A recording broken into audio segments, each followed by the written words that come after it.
Agi og pagbukas sa mga pamalandong nato sa katapusang mga pulong ni Jesus diha nga nagbitay na siya sa krus. Atong paminahon si Reverendo Padre Charles Jaime. Siya kasamtangan nga Vice Rector sa San Carlos Seminary College. Siya karon magahulagway sa gugma nga nagpaluyo sa mga katapusang pulong ni Jesus diha sa krus. Ang pagdagayday sa dugo ug tubig gikan sa kilid ni Jesus nga samaran timaan sa katinuod sa iyang mga pulong o gugma. Tungod niini nahimugso ang simbahan.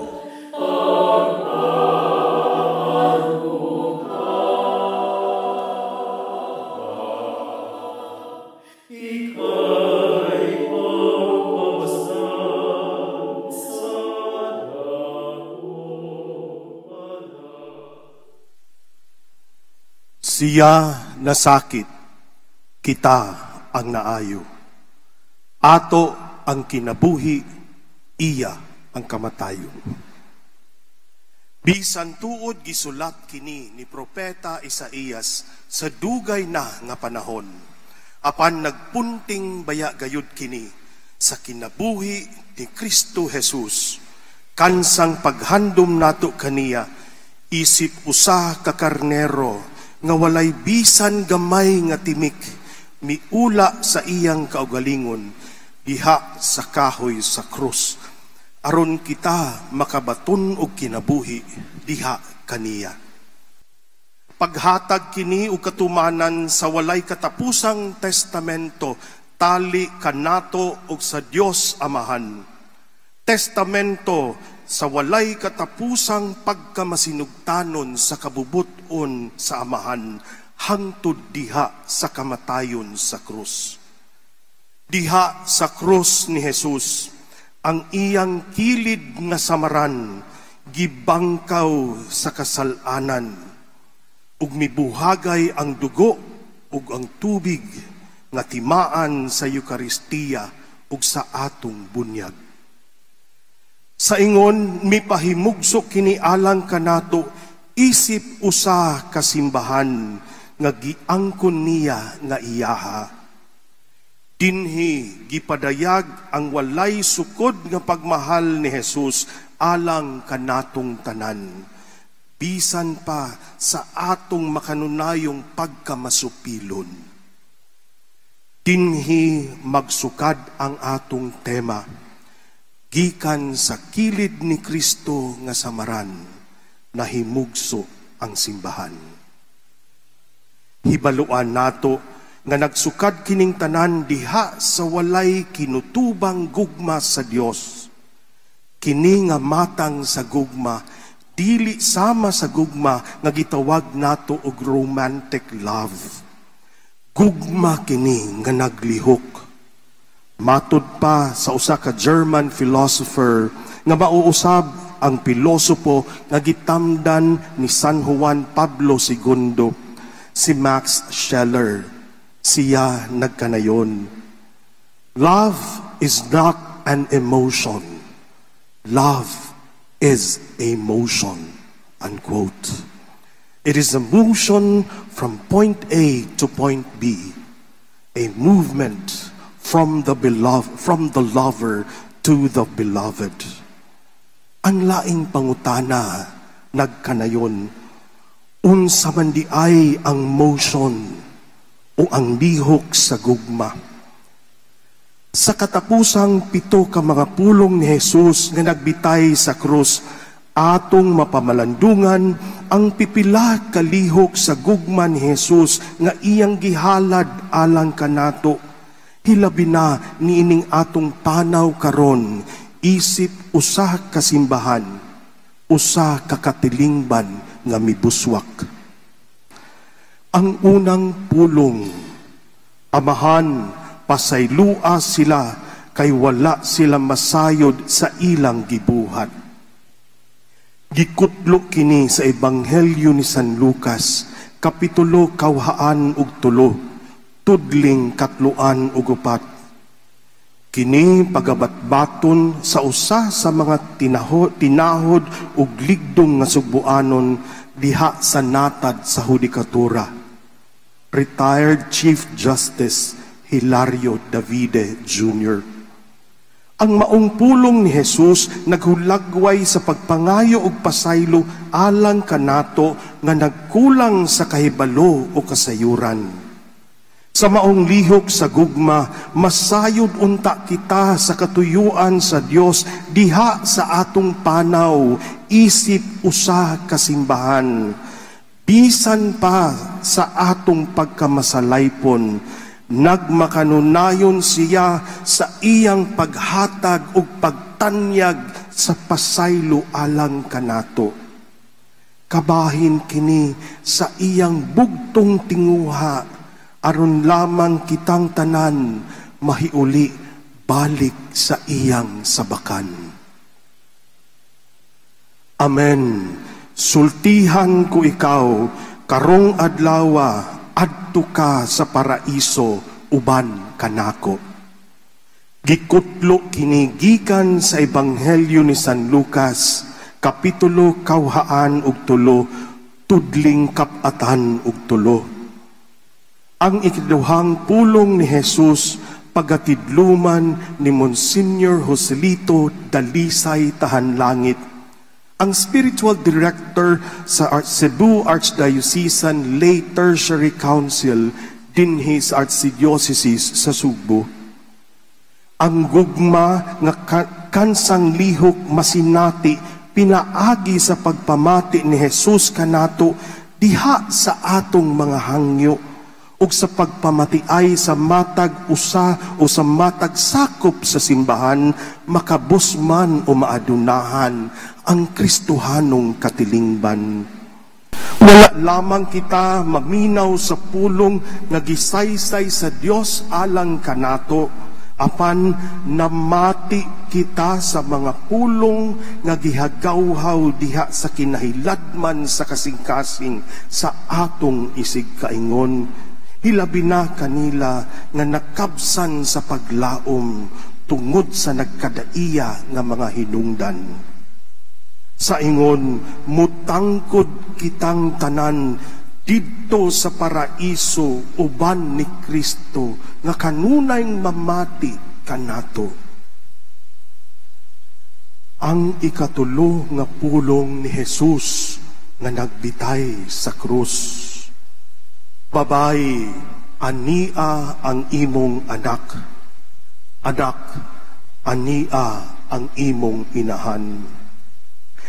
Gikutlo kini gikan sa Ebanghelyo ni San Juan, kapitulo 10 ug 9, ping 2 ug 6 hangtod sa 2 ug 7. Si Dr. Marlea Cabalquinto, ang kasamtangang presidente sa Karkar Parish Pastoral Council o sa Association of Lectors and Cantors, mao ang muabag kanato sa atong pagpamalandong ning ikatulo nga pulong ni Jesus.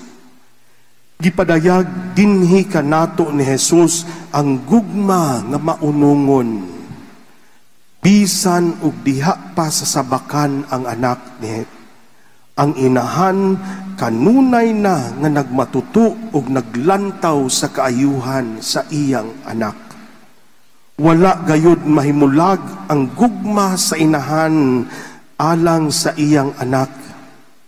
Bisan kun ang anak mitubo o mibuswak na, ang inahan diha sa kahilom miduyog ug miuban sa mga anak diha sa paghatag og giya ug pag-unong kanila. Diyos ko, nganong gibiyaan mo ako?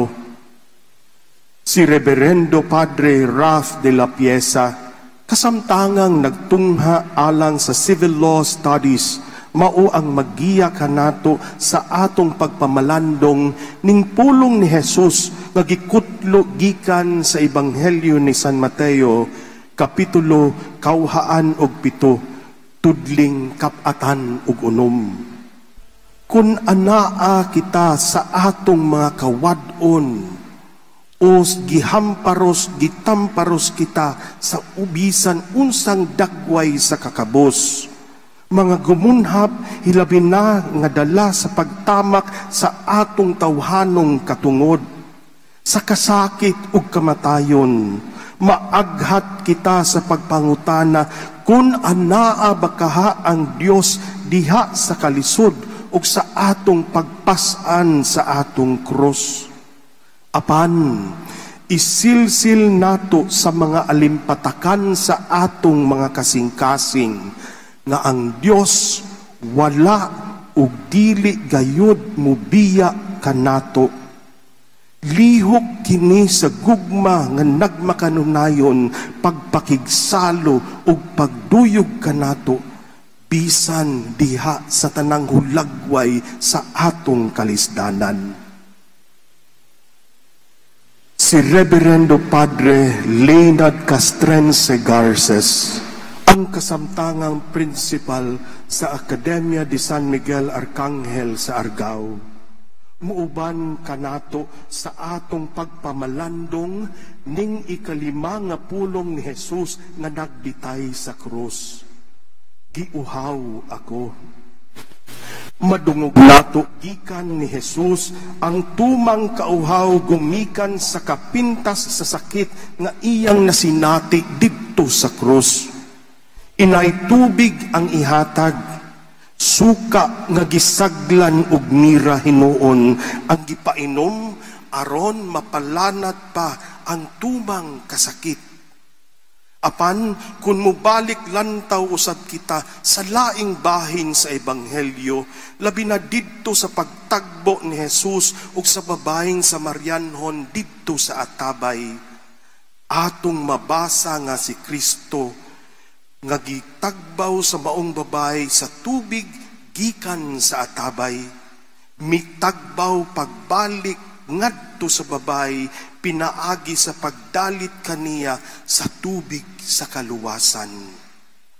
Ang lihok sa gugma sa Dios nga nagtagbaw sa atong kauhaw.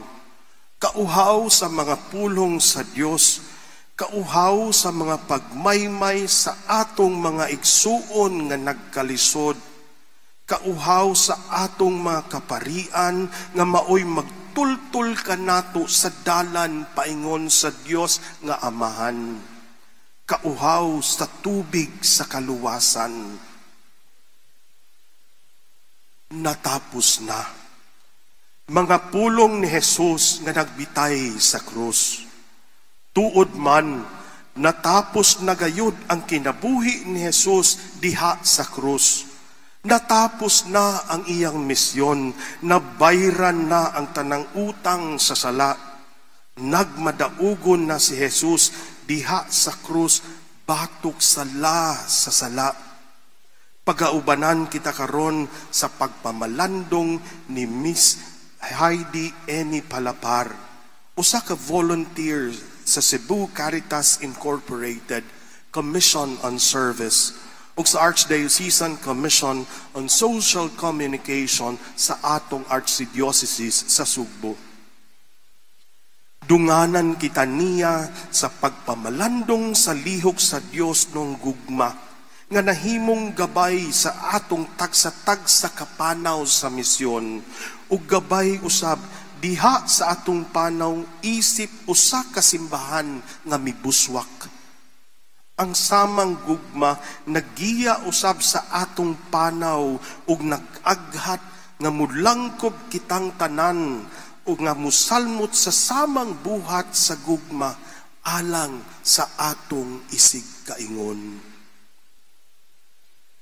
Si Reverendo Padre Januario Kipling Agravante IV, ang Episcopal Vicar sa District 8 near North Parishes, ug usab ang team moderator sa parokya sa Christ of the Agony Parish sa Mandaue City. Mao ang muduyog sa atong pagpamalandong sa mga pulong ni Jesus na nagbitay sa krus. Amahan, sa imong mga kabot, itugyan ko ang akong espiritu.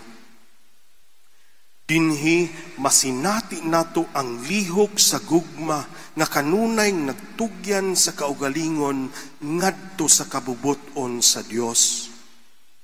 Ang walay puas nga kamasinugtanon o pagtugyan sa kaugalingon diha sa kabubuton sa Amahan, maghatod kanato diha sa panaghiusa ug panagtambayayong sa atong panaw aron sa pagbuswak sa atong simbahan. Diha sa krus, wala lamang nato masinati ang lihok sa gugma, apan atong makita ang kadaugan sa gugma. Ang kadaugan sa pagkamasinugtanon sa kabubuton sa Dios, ang kadaugan sa iyang pakigsalo kanato sa tanang lakaw sa atong kinabuhi, kadaugan sa pagtagbaw sa atong kauhaw, kadaugan sa gugma nga mapasayloon, kadaugan sa gugma nga maunungon o kanunay nga mamati sa mga hagawhaw sa atong dughan. Si Jesus ang nasakit, siya ang namatay, apan kita ang nakasakmit sa kadaugan tungod sa lihok sa iyang gugma alang kanatong tanan. Tuod man, gikan sa kilid nga samaran ni Kristo, wala lamang mahimugso ang simbahan, apan mibuhagay alang kanato nga usa ka simbahan ang walay sukod nga gugma ni Jesus nga nagbitay sa krus.